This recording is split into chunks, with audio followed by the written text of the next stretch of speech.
النهارده احنا جايين عشان نصور لكم معرض اي في اس للسيارات الكهربائيه والطاقه النظيفه للدوره الثانيه ليه او الموسم الثاني ليه. جايبين لكم مفاجاه زي السنه اللي فاتت بس مش هنحرقها. يلا بينا نبتدي الفيديو ونحاول نغطي الحدث على قد ما نقدر. يلا بينا.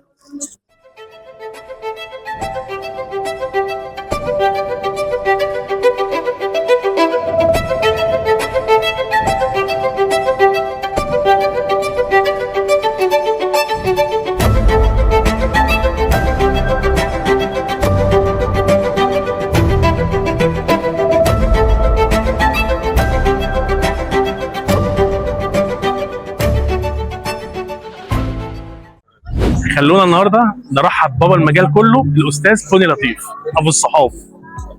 حبيبي يا صديقي، عامل ايه؟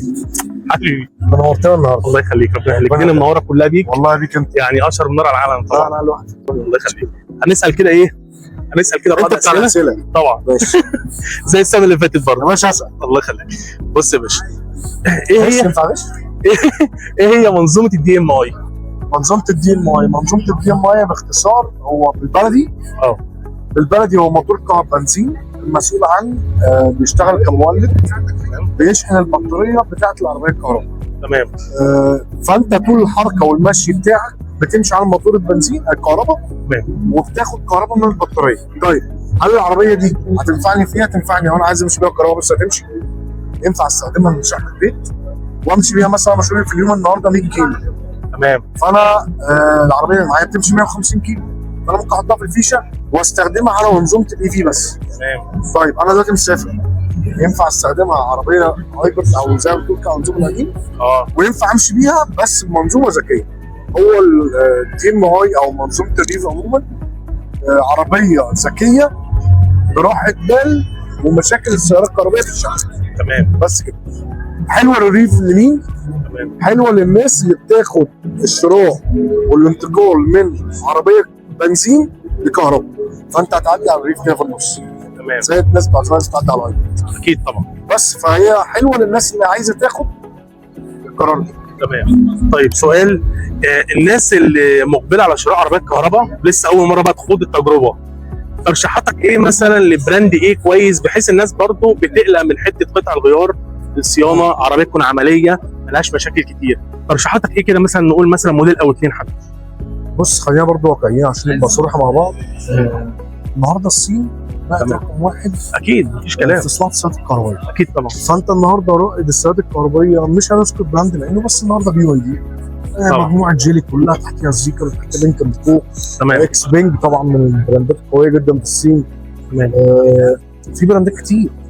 طيب سؤال، كان كذا حد اتكلم او حصل حادثه شهيره للعربيه مثلا زي الفولكس الاي دي 4 مثلا، ان العربيه تتحرق لو حصل حادثه شديده او الكلام ده. هل الموضوع ده اتطور دلوقتي في بي واي دي النهارده اخترعت العربيات البطاريات البليد بتاعتها. تمام، اللي هي غير قابله للاشتعال. في بطاريات نازله جديده في 26. تمام. المفروض هيعلنوا عنها خلاص. دي بقى اعلى امان اكتر وضد الحرايق وضد الحاجات دي كلها، لان الناس كلها دلوقتي بقت بتقلق من الحته دي بالبطاريات. يقول لك انا لو حصل حادثه العربيه ممكن تولع، مش عارف ايه الكلام ده. الحادثه عشان توصل للبطاريه حادثه شنيعه، اللي جوه العربيه مات. صح. وانت عشان اللي جوه العربيه يموت فالعربيه بنزين برضه هتولع. صح. فهي دي النقطه. صح. ففي الاول وفي الاخر احنا بنقول للناس العربيه الكهرباء جميله قويه، بس انت محتاج تمشي بتأني، ومحتاج يعني تاخد زي اللي بنقوله في كل العربيات ان احنا لازم نلتزم بسرعه الطريق والكلام ده عشان امانك قبل اي حاجه. والسوق ملهاش كبير. لو انت في يوم من الايام كنت مسؤول في هيئه او حاجه كبيره مثلا، تقدر يبقى ليك كلمه مسموعه في العربيات الكهرباء، ايه القرار اللي ممكن تاخده او الحاجه اللي ممكن يساعد المشوار؟ اعمل مبادره. تمام. للعربيات الكهرباء اللي معاه عربيه بنزين يعمل مبادره معانا بقى. شوف بقى نمشيها سيناريو ازاي تبيع عربيتك البنزين ناخدها منك ونديك عربيه كهرباء على 50 سنه بحيث تسهل الدنيا على الناس. ليه بقى؟ لان انت لما تيجي تشتري النهارده عربيه قسط بنزين، تمام، فانت بتدفع قسط، بتدفع بنزين، بتدفع صيانات، صح، بتدفع حاجات كتير جدا على عربيه بنزين عشان ايه؟